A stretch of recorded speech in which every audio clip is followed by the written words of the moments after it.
Hey everyone, how's it going? Welcome back to another Walking Dead video. So in this one here, I want to answer your guys' questions about episode 1 and also episode 2. Obviously, episode 2 is airing tomorrow, so definitely make sure to be a subscriber if you want to get all my Walking Dead content in terms of my reviews for episode 2, my trailer breakdown for episode 3, and also videos just sort of reacting to everything that happened in episode 2. So yeah, definitely make sure to be a subscriber if you want to get all of that. I'm also going to be live tomorrow on Twitch reacting to episode 2. So definitely, if you haven't yet, definitely go follow me on Twitch if you do want to watch my reaction and all of that. My channel name is Appetite for the Dead. The link for that will be in the description of this video. But let's get into the first question here. So when Okafor took Rick and Pearl into the rundown stadium and gave them a set of books, he gave them both a copy of The Art of Peace, which was a book Morgan got from Eastman in season 5. I wonder if we'll see Morgan soon. So that was actually in season 6, and yeah, I did talk about that in a video earlier this week. I think it is very possible, having an Easter egg like that. Definitely, it's not nothing. Like, there's a reason why Gimple is doing that, right? He's not just like kind of just having the book there for just whatever reasons. Like, you have a book like that there, a book that Morgan had for a very long time. Like, it makes sense to me that it's an Easter egg or it's a nod at something. Like, it basically is one of those things where, it can lead into something or it also might not. Like, to me, that's sort of one of the things that Gimple does a lot is he'll introduce little things like this, tease stuff, but it could also just be an Easter egg. It might just be an Easter egg where, well, obviously it's the same book, but there's not just one copy of that book. And so if there's no season 2 and Morgan's not going to be a part of that or anything, then it just ends up being just a little Easter egg, or it could also mean more. So Q&A, since Scott Gimple's big plan revolves around all the shows somehow connecting in one way or another over the next few years, do you think that within the next few seasons of the new spinoffs, we'll start seeing more connections to other shows and the universe expand? Yes. I mean, first of all, I've been seeing some people say that that big crossover event's going to happen in the next couple of years. It's not going to happen that quick. It really is not going to happen that quick. If there's a crossover event where you have all of them together at some point,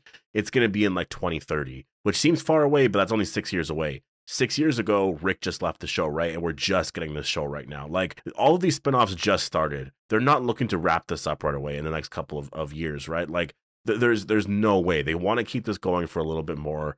6 years from now, I think, isn't that long away. Again, like, it seems crazy to say 2030, but 6 more years from now, that's season 2 is airing this year, so that would be like 5 more seasons of those shows after that, which would take those shows to like a season 7, I guess, or 6 or 7. But then again, you got to remember too, like, these shows aren't going to get that like last season, right? Like, if the crossover show or whatever is out in 2030, like, there's going to be a break in between, right? So that would line up with Dead City and Daryl Dixon being about 4 or 5 seasons around there, 4 or 5, maybe 6, but probably around like 4 or 5 seasons, probably 5. And so, this whole crossover event thing isn't going to happen for a while. And so, yeah, I think as we go on from season to season, we're going to see those connections more and more. It's going to happen more and more throughout the years. And yeah, obviously that's sort of what you should do, right? Q&A, do you think because Okafor is dead, Michonne will join CRM in episode 2 and episode 3?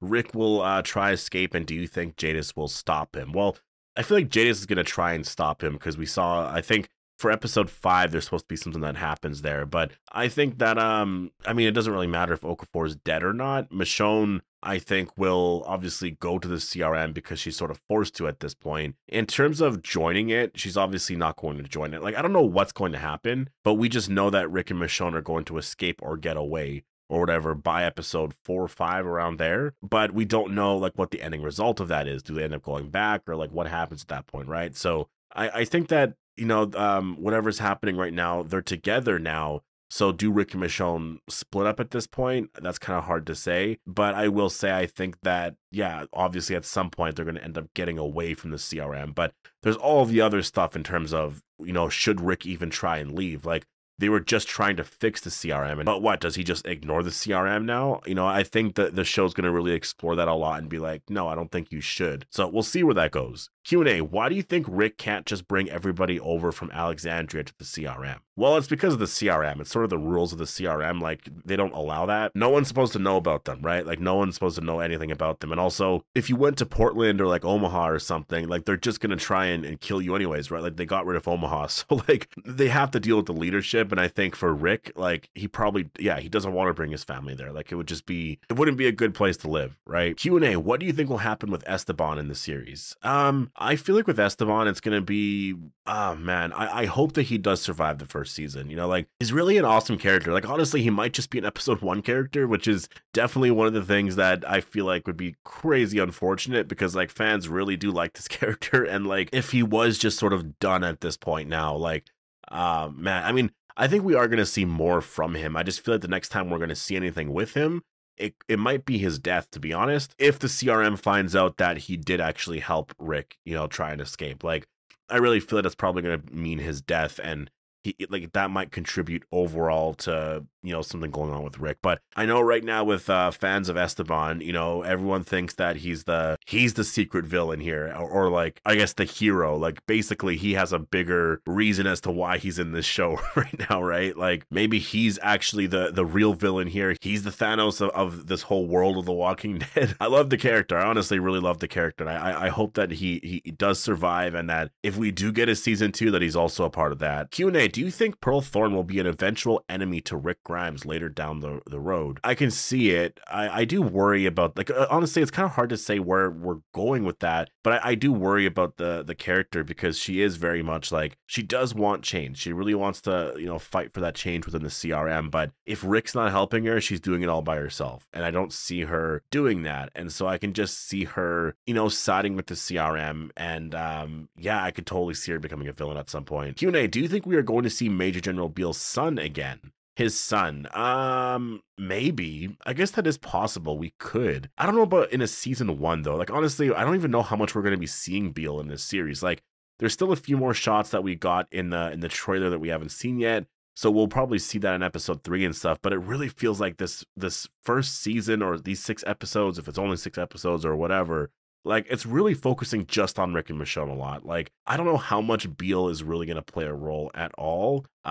It feels like he's there to set up a lot of stuff there, and to be more of like this really, really like menacing presence, right, in the whole thing here. So I don't know. Q&A, how do you think Rick's reaction will be to seeing Michonne, since we didn't really see one? And do you think he'll stay with the CRM since he knows that they can hunt him down, or do you think he'll leave with Michonne with the risk of them finding him?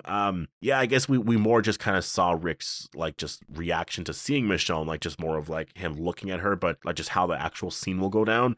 That's what I'm actually really excited about, and I'm hoping that they do get into in episode 2. And I do have faith that they will, because they released a bunch of teaser images, and it shows Rick in different places, unless those are flashbacks, which I'm really praying they're not. I do think that at some point, however the scene ends, Rick will go back to the CRM, because he can't just leave. There's no way he just found Michonne right now and they're just going to leave right now. Like, there's no way that is happening, you know? And the reason why I say that mostly is because I do remember there being a shot a long time ago of like, or there was something that came out a long time ago where Michonne had like a CRM jacket or something. And I've just always thought of that. And like, it makes sense at this point, now that they sort of found each other this early, that at some point in the season, we'll see Michonne in the CRM jacket, right? So maybe that's an episode 3 thing, but I think it hints that, you know, that's where the story's going overall. So I think that they're probably just going to go back. I don't think Rick's going to try and leave with Michonne right now, because I think it's just a little too scary. Q&A, 2 questions, but we'll start with this. How would you rate Andrew Lincoln's performance in episode 1? I would honestly have to say it's definitely up there with his best performances ever. You know, I feel like for the character, in terms of, I mean, he really got back into the role. There were certain things that he was doing in the scene with Okafor that he's never really done before, you know. It's more just like how he was acting, like with his body, you know what I mean? It was just certain things that he was doing, and he was still doing the very classic Rick Grimes stuff, but it was just like, there's all these other additional things. His voice went to certain things where I was like, this is a different Rick Grimes. And it's like, I don't know if just Andrew Lincoln's skills have just gotten better, you know, over the last couple of years, but you could just kind of see that this is a different Rick Grimes, and there's just something about the way he was portraying the character in that scene there. It just, you really felt it. And I feel like that was the scene there that brought us all back to like, okay, this is Rick again. We're now back with Rick's story. We're sort of, you know, we're comfortable with this character again. Because I would say for the first however many minutes, it was cool to see Rick, but it was also just a little different. And like, you know, we were all trying to get used to seeing the character again. And like, is this Rick Grimes? And like, what's going on with Rick? I feel like after that scene, we were like, okay, now I recognize Rick Grimes. He's a little different right now because he's been gone for almost 10 years, but this is the Rick Grimes that I know, right? So Andrew Lincoln's performance, he better win an Emmy for this. I swear, he better win an Emmy. If he does, then I'll be so disappointed. Q&A, do you think 6 episodes is not enough time? Feels like 8 to 12 would be perfect. Well, I've always said at least 8. You know, AMC, I think they don't want to really mess with what works, I guess. You know, like, the spinoffs have been doing very well in terms of ratings and also just everything else. So I feel like, you know, going back to 16 episodes is something that they don't really want to do because they're like 6 episodes right now, you know, we're really building up the entire franchise again. So like, we're just going to stick with this. I just think that, you know, upping it to 8 episodes would be really good. You know, 8 episodes would just add a lot because there's just moments, at least in Dead City and in Daryl Dixon, where I was like, I think those moments need to be expanded on a little bit more. And the extra 2 episodes would have done amazing. You know, like in Dead City, there was all of those side characters once they got into New York City. A lot of the stuff there in terms of just world building around New York City, I feel like they got there and there was some stuff that went down and some stuff that happened, but it was like they really kind of rushed through a lot of it. We got right to the point of the story immediately. And Daryl Dixon as well, you know, we learned a little bit more about France. I think the pacing was a little bit better, but they could have added a lot more in terms of, you know, some of the stuff with Madame Genet and what's going down there. I think 6 episodes is rushing it quite a bit. And that's kind of my worry about like Daryl Dixon season 2 and all that. If it's 6 episodes again, and if season 3 is also another 6 episodes, like that's just going to feel like they're rushing through so much material. And that is like a worry because if you think about it, they're really filming Daryl Dixon very fast, right? Like they're just going through it. So yeah, I don't know. 8 episodes to me would be perfect. 6 is just a little bit like, it works, it's fine, obviously, but I would just prefer it to be like 8 episodes or something like that. Q&A, if there is a post-credit scene in The Ones Who Live, season 1, episode 1, and Morgan makes an appearance, how do you think the scene will play out? Oh, so I guess you mean in season 1, episode 6, you mean. If there is a post-credit scene at all, I really feel like it's just going to be something like Morgan, it'll be like one of 2 things, I feel like, depending on how it ends. We'll see Morgan in a CRM jacket or something, and he's at the CRM, right? And so Rick maybe sees him, and it's one of those things that's like a callback to like previous episodes, right? Like where they both saw each other kind of thing. Maybe it's something like that, or maybe it's just Morgan is like close to the CRM. He finds something and he's like, oh, what is this? And he's getting closer and closer, right? Could be something that Rick left out there in the open. Maybe we'll find that out over the next couple of episodes, and maybe Morgan finds that. That's kind of how I see it playing out, to be honest. Q&A, do you think there's a chance that Rick Grimes might be upset with Michonne because her group was responsible for Okafor's death? I don't think so. I mean, not really, no, because like that's like the ending result is Michonne found him, right? So because they found each other, and if Michonne didn't do that, like Rick would have just been in that helicopter and would have flew right over, right? So I don't think he's going to be upset about that at all. I think that would be, I mean, if he was, I would be like, okay, Rick, calm down, right? Like there's no way he could be upset about that. And I don't think he's going to be. Q&A, would you have liked to see more build up to Rick cutting off his hand? You know what? I've been seeing this complaint online a lot, and I don't really feel any way, I guess, you know, about it. It's, to me, like the way they did it was honestly fine. I know some people are really upset about the fact that like, oh, he lost his hand for nothing. To me, that just shows how dangerous the CRM was and how, you know, how hard it is to get away and how desperate he was, because it's been a very long time. But I will say, yeah, in terms of the build up to that moment, like it really is just sort of a choice that they made because they want to get into other stuff, right? And they really wanted Rick and Michonne to reunite at the end of episode 1. That was their whole thing. And if they didn't reunite at the end of episode 1, I think, yeah, probably a storyline would have been Rick losing his hand at the very end of the first episode, right? But they wanted that reunion immediately. So, you know, I think starting off the show in a really strong way like that, to me, is really awesome because it's sort of, it really is the start of a new era for Rick Grimes, right? So to me, I really don't have an issue with it overall, but I also understand people who are kind of saying like they wanted more of a build-up or whatever. And yeah, I don't know. I don't really see it being an issue too much overall. Q&A, do you think that Rick will try to convince Michonne to leave without him because he knows that if he leaves, the CRM will come after everybody, given that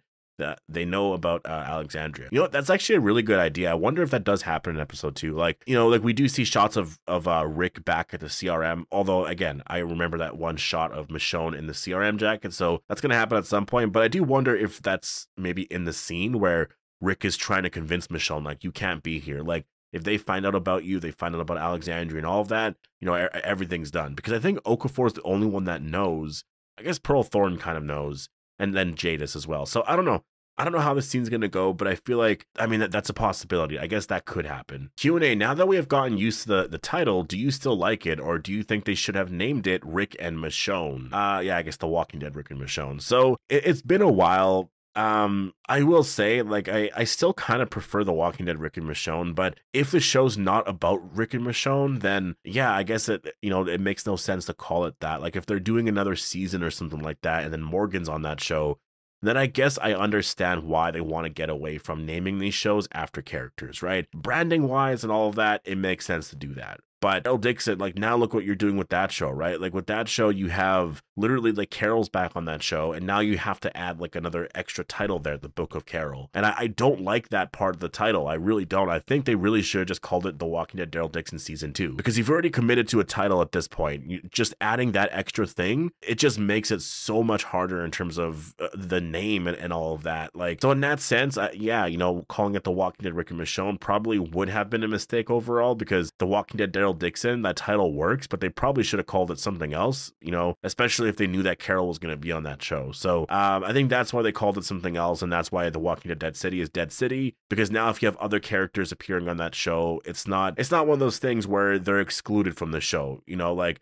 The Ones Who Live, yes, it's going to be about Rick and Michonne, but like if there are other characters and stuff like that on the show, then it could just be about them as well, right? Because imagine if Rick did die in the finale. I don't think he's going to, but imagine if he did and the show continued on without him, like there was a season 2, but Rick wasn't there. Like, then all of a sudden it's called The Walking Dead Rick and Michonne, and then you're like, oh, what do we do now, right? So yeah, now that I'm looking back, I understand the title change. Rick and Michonne probably wouldn't have worked, though I don't know how I feel about The Ones Who Live, but I just feel like at this point it works, so you might as well just stick with it. Q&A, do you think that there are 2 endings for The Ones Who Live Season 1 based on ratings? Like, if they're bad, they'll go with another ending where it all ends, or if they're good, then obviously they'll do one that sets up more seasons. Yeah, so I think that that's possible. Like, I honestly, I don't even know. Like, I was so surprised that they filmed an alternate ending for The Walking Dead. Like, the original ending was RJ and Judith grown up and looking around for survivors and stuff. And then out of nowhere, they filmed the Rick and Michonne ending part, right? So to me, that was already surprising. So maybe they did that with this show here. Though I feel like they're pretty confident with where they want to go with this show. So I don't know. But anyways, I'm going to leave it here. Definitely post all your thoughts down below. Hope you guys all enjoyed the video, and I'll see you guys in the next one.